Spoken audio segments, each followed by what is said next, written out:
Speaker Sir, for letting me speak on the subject of students, of their exams, of the education system, of your proposed bill. But before I start, I'd like to say that I was very excited, reassured by what the future of this country did on our streets. This was not anger. This was not violence. This was not hatred. This was an expression, deep expression of the youth of this country, of the future generation of this country. And I feel that all political parties must respect this expression, including my friends in the BJP. In fact, I'm pretty certain, and I've seen examples of it, if my friends in the BJP were to go and ask their own children what they felt about what their brothers and sisters were doing, they would find agreement among their own children. There is nothing wrong with what has happened, and every Indian should be proud. She said to me, there are two categories. There are two categories in this world, the student. She said a farmer can be a student, a lawyer can be a student, a doctor can be a student, unemployed youth can be a student. It's the thirst to learn, thirst to understand. Like a sponge, you want to take everything in, you want to understand. It's beautiful. It's even respecting the rest of the universe. What about these idiots? She says to me, these idiots, they don't listen to anything anyone says.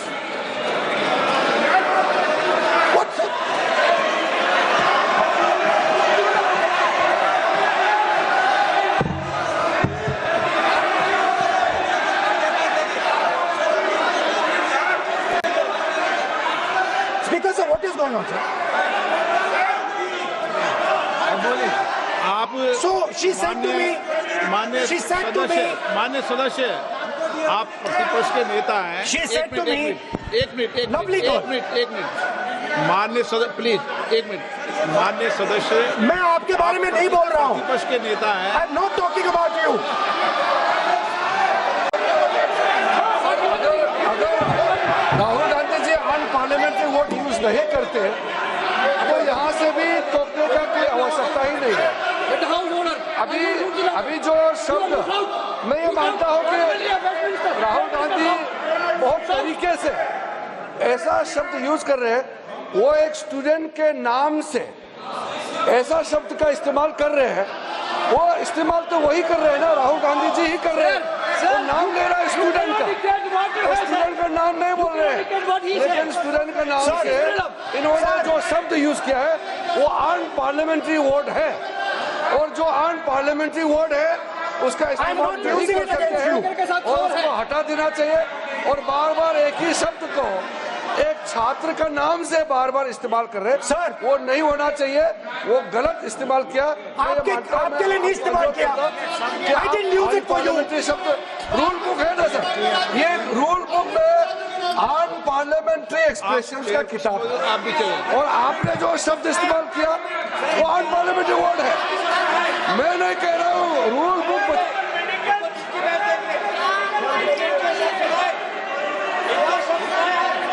Expression इसके बारे में तो जानकारी रखना चाहिए।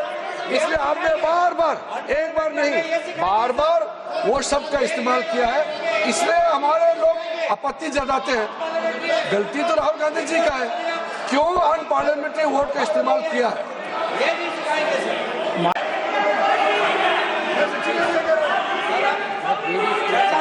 Doesn't matter, it's gone now.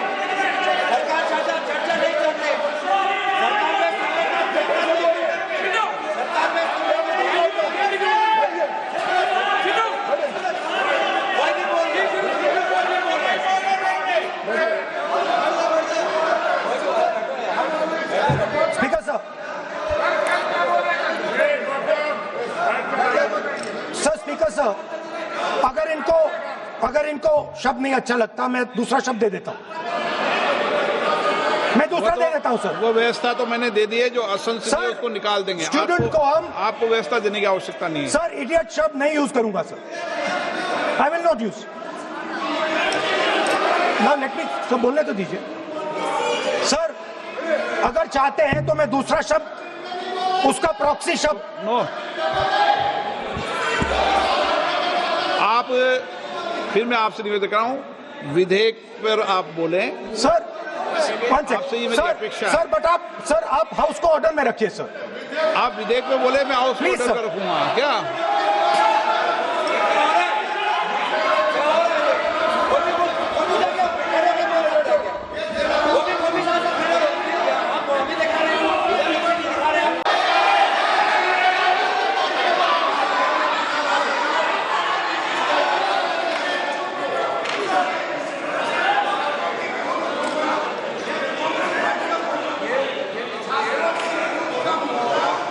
बस राहुल जी को सम्मान देते हैं हम, इज्जत से हम फिर से कहना चाहते हैं, आपने अनपार्लियामेंट्री वर्ड का इस्तेमाल किया, इसलिए हमारे यहाँ लोग उत्तेजित हुए हैं। अपने आप में तो नहीं हुए, और आपको मालूम है ये अनपार्लियामेंट्री एक्सप्रेशंस तो हमने तो नहीं बनाया।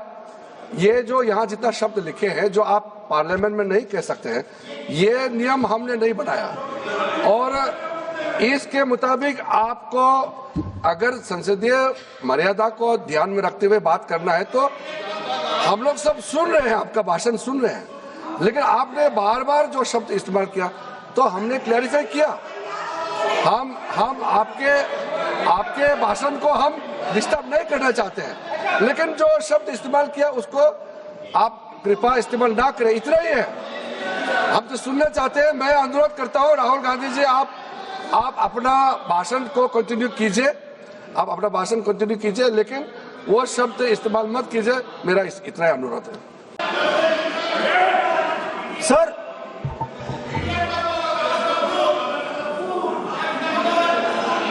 House sir, to keep house in order sir is your esteemed responsibility sir. The moment I open my mouth, the entire opposition starts to shout.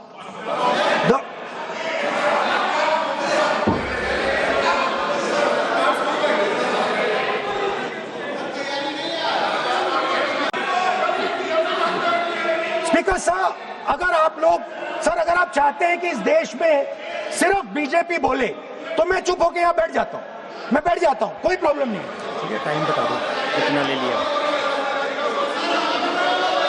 एक मिनट, सदन में अच्छा माहौल के लिए बोलेंगे। अध्यक्ष महोदय, मैं बहुत ही विनम्रता पूर्वक अनुरोध करना चाहता हूं कि जिस असंसदीय शब्द का प्रयोग हमारे नेता प्रतिपक्ष ने किया है उसे कार्रवाई से निकाल दिया जाए। अपना व्यवस्था से निकल जाता है। ओके, वो निकाल दिया जाए। और मैं आप सभी से ये अपील अपने पक्ष से करना चाहता हूं कि इस समय आप शांत रहिए, उनकी बात सुनिए। आप बोलिए। तो they are upset because of these things and our system is terrible. It's terrible, it's cruel. Lakhs and lakhs of rupees are taken from the poorest people. Everything has been privatized. Paper leaks. In one exam something happens. In another exam something else happens. Some people are allowed re-exam, some people are not allowed re-exam. Rampant privatization means private companies are checking exams, wrong papers are going. It's a brutal, terrible system. It's an extortion system. I said it in my meetings.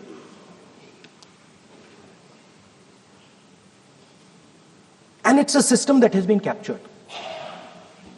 It's a system that has been captured, the soul of the system has been captured by the RSS. Rajnath Singh ji said that we are not the UPA. Our ministers never resign. He's right. What has happened here? The resignation of Mr. Dharmendra Pradhan, that's a superficial thing. Because Dharmendra Pradhan never ran the education ministry. Never. The man and the organization that runs the education ministry is called the RSS. And the man who runs it is an OSD sitting in the minister's office. So, what the students are really irritated about is that they are not allowed to be students in India. They are not allowed to follow their passion.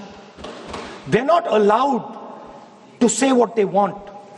They are not allowed to ask the questions that they want. This structure, every single university in India, the students should know this. And I'm saying this for them. Every single university in India today has a vice chancellor from the RSS. Are you going to define our future? Under no circumstances are we going to listen. And this is a beautiful expression. The amazing thing to me, the amazing, fascinating thing to me is that the parents of these children did not have the courage to face the BJP. The parents of these children did not have the courage to face the RSS. And yet these children, brave, imaginative, powerful, stood there and faced whatever you could throw at them. I've got some experience. Dharmendra Pradhan is a symbol. Your real enemy is the RSS. Keep it in mind. They are the people who are not letting you be students. They are the people who want you to be andhbhakts. And this is a reaction from the soul of India that is saying, under no circumstances are we going to become your andhbhakts. And I'm very happy today to see that the so-called Home Minister of this country does not have the courage to come and sit here. He does not have the courage to come and sit here. Sir, please. I saw the Home Minister. जिनका विधेयक वो बैठे हैं. I saw the Home Minister, sir. Carcade. Sir, I saw the carcade. 30 cars. With the Home Minister sitting inside the car. Like that. Looking. Shaking.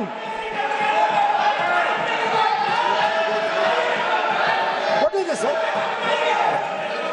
Speaker, sir. Why is the Home Minister not here today? The Home Minister is not here today because he's not here today because he is scared. Sir, the Home Minister authorized the shooting of our students, sir. He put pellets into the blood of our students. He ordered the students of India to be shot. क्या बोल रहे हैं? Sir, ये आप सोचिए आप कितना गलत बात बोल रहे हैं.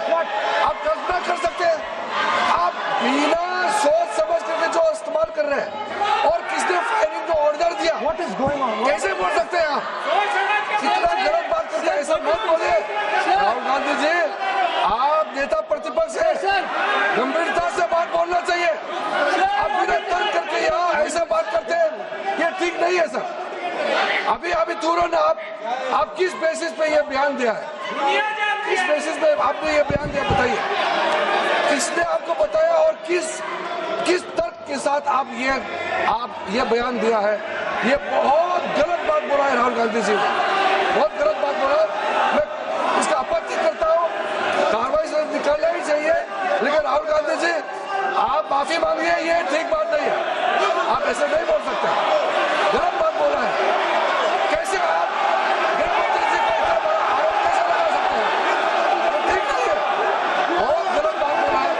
अब गोली चलाना ये कोई छोटा मोटा चीज नहीं है।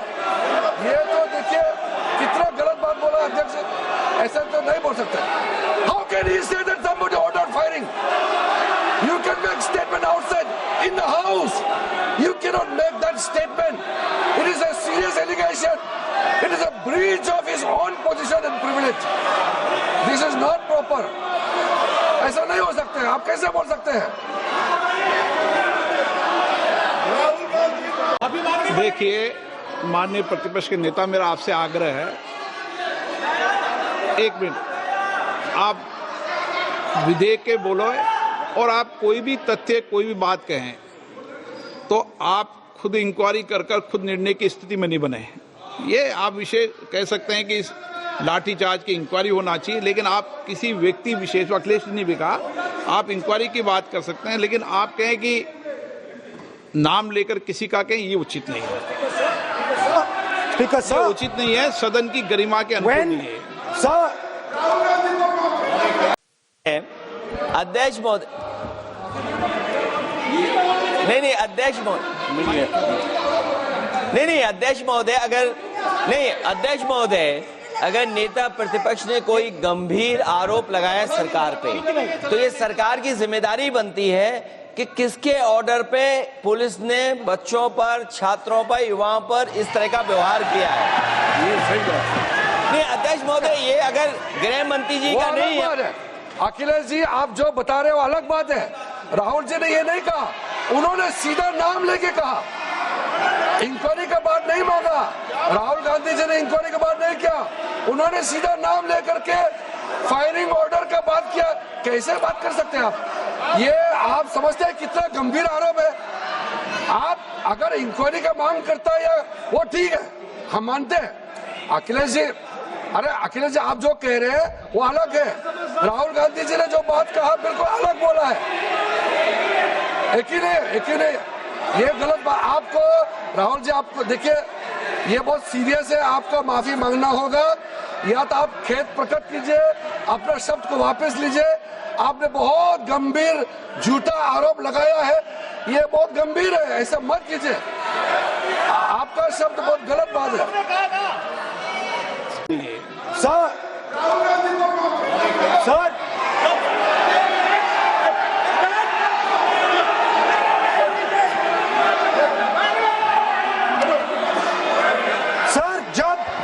सर जब आतंकवादी को गोली मारी जाती है,